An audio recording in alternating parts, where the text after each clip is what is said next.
Inventory levels certainly controlled much of the buying narrative during 2023.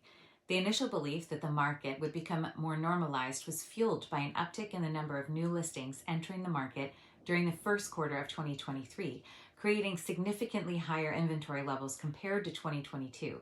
These numbers, however, were still 40% below traditional levels, which would have been before the pandemic. And with April's announcement of further interest rates and talks of recession increasing, sellers hesitated once more and the market stagnated. Buyer purchasing demands were also on the shift, and a trend for a move-in ready home with amenities that matched lifestyle choices fast became the property seeing the greatest demand. Inventory levels began to show the disconnect between buyers and sellers as properties not matching the new criteria started to build up, sitting for longer periods of time on the market. However, while inventory itself rose, the decline of new listings, particularly of high-demand properties, created a dichotomy in the market.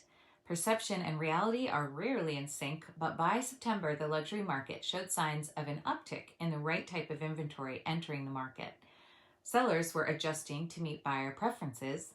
The economic climate felt stronger, and the first indications of lower interest rates all contributed.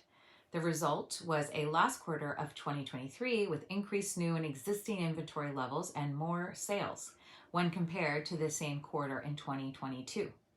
Overall, low inventory remained the biggest challenge during 2023 for many luxury markets across North America, causing sellers to see little reason to drop their price as they perceived little competition.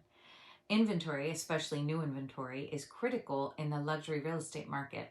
The lack of it helped stabilize the price, and so many markets remain more favorable to sellers.